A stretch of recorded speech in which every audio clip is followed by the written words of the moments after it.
Hai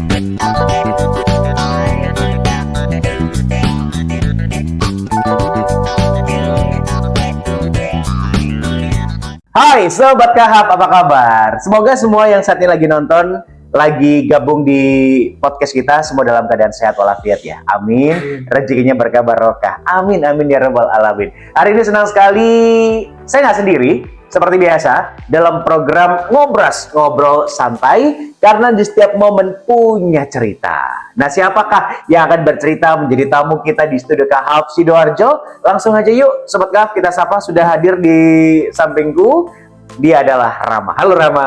Halo Kak. Halo.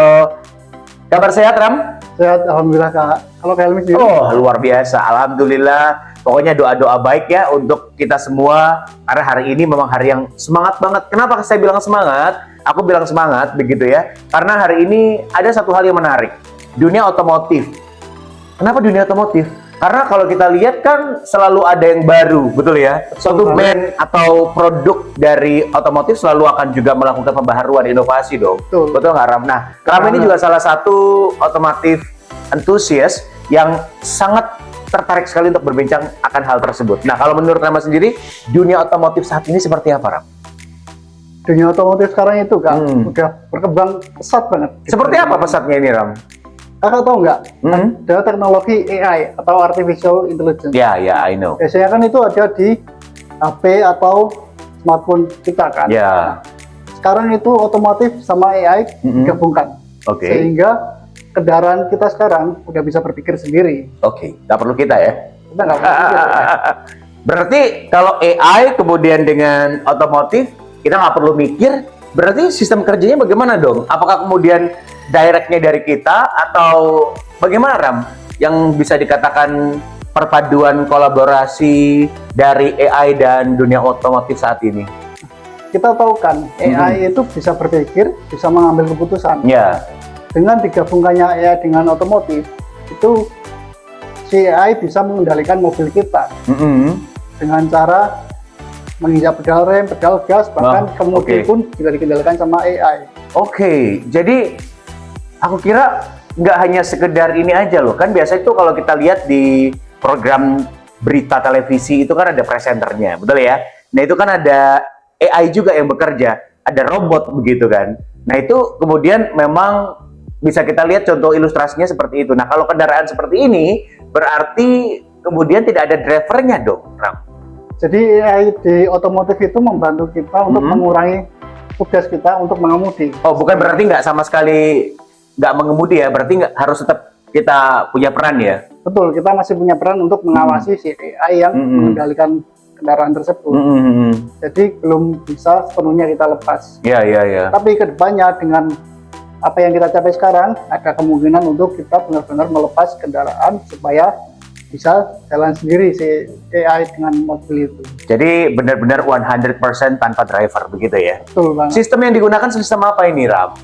Ada namanya sistem autonomous driving atau self driving, berkendara secara otomatis atau berkendara secara mandiri oleh AI. Oke. Jadi sistem namanya adalah autonomous driving ya. Betul. Jadi ini yang saat ini dikembangkannya sudah mulai negara mana aja, Ram? Apakah sudah masuk Indonesia juga? Sebetulnya sistem ini itu udah ada sejak lama. Oh lama udah? Bahkan tahun 90-an pun itu udah ada sistem seperti cruise control. Itu udah ada dari tahun 90-an mungkin ya. Sedangkan sekarang itu udah ada AI digabungkan, maka ada sistem baru namanya adaptive cruise control, di mana si kendaraan itu bisa melihat lingkungan sekitar, jadi bisa mengambil keputusan untuk berjalan atau berhenti. Gitu, Kak. Baik, jadi artinya sebenarnya ini bukan teknologi baru, tapi teknologi lama yang kemudian diperbaharui, betul ya? Betul, ada update dan upgrade. Oke, update dan upgrade. Nah kemudian kalau di Indonesia ini sudah banyak belum yang menggunakan? Atau ada brand-brand berapa otomotif begitu ya yang sudah mengkolaborasikan teknologi ini untuk bisa kita nikmati, Ram? Kalau sekarang di Indonesia itu sudah banyak Kak kendaraan yang pakai teknologi ini. Contohnya kalau di mobil listrik itu ada Tesla, atau mobil-mobil dari Chinese yang kita sekarang tahu udah banyak yang masuk kan. Kalau yang mobil konvensional itu ada di kendaraan-kendaraan yang harganya di atas 1 M mungkin. Oke, 1 M saja ya berarti Karena ya. termasuk Di atas ya. teknologi yang masih baru. Ya. Oke, up to 1 million ya berarti ya. Jadi itu yang kemudian bisa kita gunakan teknologi dari namanya tadi adalah autonomous vehicle. Dan terus kalau kemudian tadi kan sempat di spill Rama di awal sistem kerjanya begitu ya. Nah, kalau kemudian ada kata-kata memang belum 100% kita bisa lepas. Nah, ini kalau kemudian kita bisa kemudikan atau bisa kita kontrol, itu seperti apa sih gambarannya, Ram? Kita bisa pertegas kembali begitu ya. Jadi kalau kemudian kita berkendara, apakah ada batasan berapa kilometer, terus kemudian nanti ada ketentuan berlaku begitu ya, harus perlu ada yang diperhatikan dan lain sebagainya. Apakah benar-benar los, kita benar-benar hanya bisa ada duduk di samping dan mengontrolnya dengan kita tanpa harus melakukan driving begitu? Oke, jadi gini Kak, kalau kita ambil contoh kendaraan yang sudah ada di Indonesia aja ya, dan mengingat infrastruktur di Indonesia bagaimana. Jadi kendaraan itu kita tinggal pencet, ada tombol fungsinya untuk adaptive cruise control. Nah, kendaraan itu nanti bisa melaju, mengerem, bahkan mengemudikan secara mandiri dengan kita berada di posisi kursi pengemudi.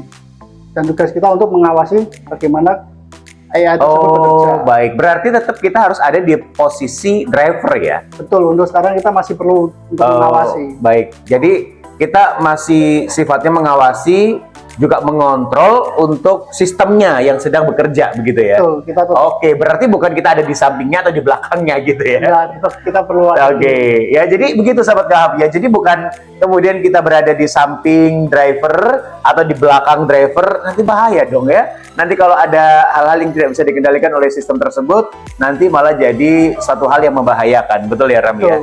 Jadi artinya kalau disimpulkan dari apa yang disampaikan oleh Rama tadi, dari sistem yang saat ini kita sering dengar autonomous vehicle ini, bagaimana kemudian sistem ini akan mengendalikan operasional dari pengemudi untuk bisa membantu kita lebih mempermudah untuk bisa menggerakkan ataupun bisa mengemudi lebih santai. Jadi kayak ibarat kata meringankan tugas driver begitu kan? Betul banget. Tapi FYI Kak, apa itu? di Cina sekarang udah ada kota mandiri. Kota mandiri itu kendaraannya udah pakai autonomous vehicle semua. Wow. Jadi mereka nggak pakai driver lagi. Kota itu dibangun khusus untuk penelitian autonomous vehicle itu. Iya, iya. Berarti artinya di sana, di China tadi ya? Di China. Di China dibangun sebuah wilayah yang kemudian memang untuk research ya? Betul. Untuk ibarat kata diuji coba ya? Kendaraan dengan sistem autonomous vehicle ini, bagaimana kemudian bisa lebih optimal. Artinya, berarti kan tetap ya, jadi pengemudinya itu sama sistemnya seperti yang disampaikan tadi ya? Jadi benar-benar bisa mengontrol dan mengendalikan di posisi sebagai seorang driver begitu. Iya betul. Tapi kalau yang di China itu udah benar-benar tanpa pengemudi. Jadi kendaraan itu udah dilepas. Sebentar. Berarti nggak ada orangnya? Nggak ada. Oke, iya. Agak bingung ya. Artinya memang benar-benar ada begitu di China. Saya penasaran aja, coba saya googling ya di China mana ya yang kemudian sudah mengoptimalkan hal tersebut sebagai bentuk research, penelitian efektivitasnya. Nah itu memang jadi benar-benar nggak ada pengemudinya, no pengemudi atau no driver. Jadi benar-benar mobil itu berjalan sendiri. Tepatnya bis atau kendaraan umum. Jadi ada penumpang bisa naik, bisa melihat bagaimana kerja AI itu. Berarti bukan kendaraan pribadi ya yang dimaksud di sini? Bukan. Kalau yang di China itu masih dalam uji coba kendaraan umum. Maka kita highlight lagi, bukan kendaraan pribadi ya yang diuji cobakan di salah satu wilayah di China, tapi bagaimana kemudian kendaraan umum. Di mana kendaraan umum ini, di mana nanti penumpangnya bisa melihat operasionalnya, bagaimana kemudian cara mengemudikannya dari sistem ini, dan bagaimana kemudian kita benar-benar bisa melihat cara kerjanya begitu ya. Betul, nanti di bisnya itu ada layar yang menunjukkan bagaimana mobil itu melihat dan bagaimana dia mengambil keputusan. Jadi di situ kita bisa mengambil peran untuk melihat efektivitas dari sistem kerja autonomous vehicle ini, untuk kita bisa tahu bahwa wah ini pas banget buat kendaraan yang nanti bisa dikembangkan dengan seutuhnya, sepenuhnya 100% yang nanti akan dikerjakan, dikendalikan operasionalnya dari sistem tersebut, begitu ya. Jadi artinya ini masih dalam uji coba. Itu tahun berapa Ram yang kamu tahu? Itu ada sejak tahun 2019.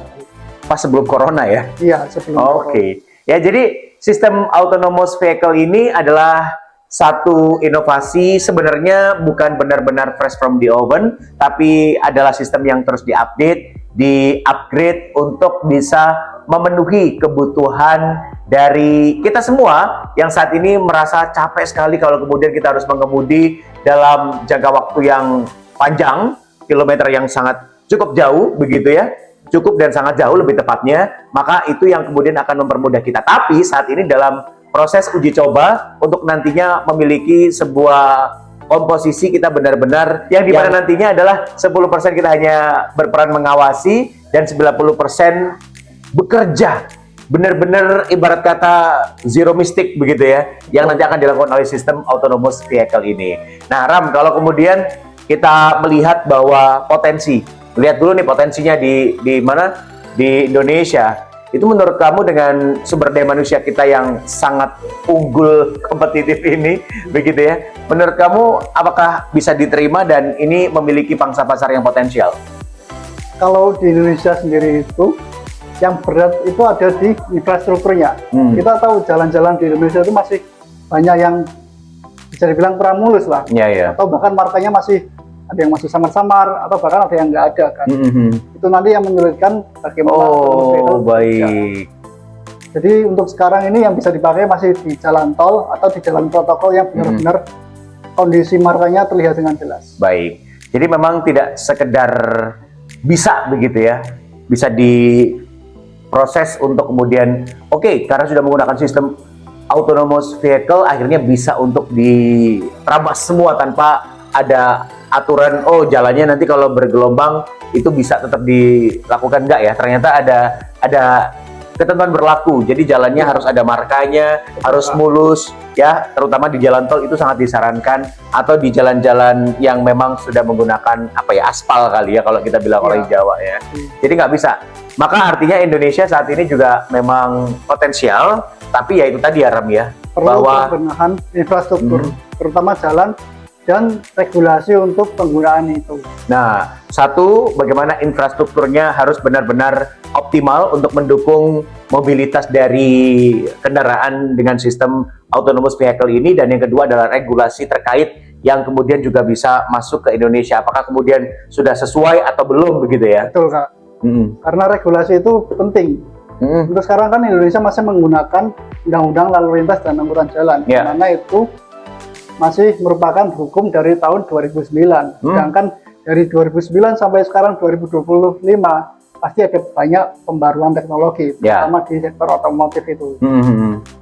Sehingga kita juga perlu memperbarui hukum kita supaya kendaraan itu tidak asal digunakan, tapi kita harus bisa menempatkan kapan, di mana, dan bagaimana kendaraan itu dipakai.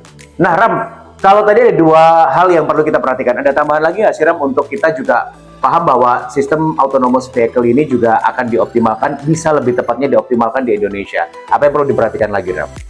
Selain dari infrastruktur dan regulasi yang sudah disebutin tadi, kita juga perlu mengingat SDM sebagai operator dari kendaraan. Nah itu dia. Karena kendaraan dan manusia itu masih harus saling terikat, tidak bisa saling berjalan sendiri. Betul. Sehingga SDM kita masih perlu dioptimalkan lagi, terutama untuk tugas mengawasi AI tersebut. Betul. Jadi jadi apa Ram?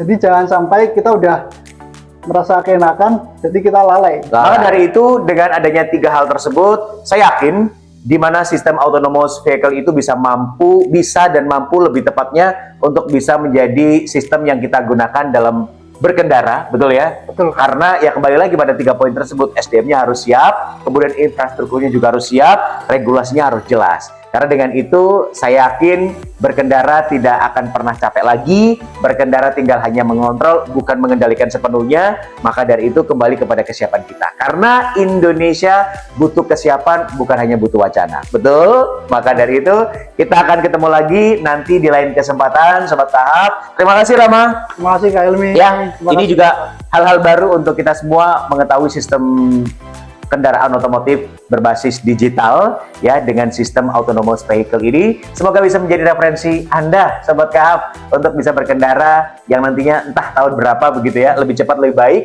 kita bisa menggunakan mengoperasikan sepenuhnya untuk berkendara dengan basis digital. Saya Aldi Kahap. Saya Rama. Terima kasih, sampai jumpa, bye. Bye.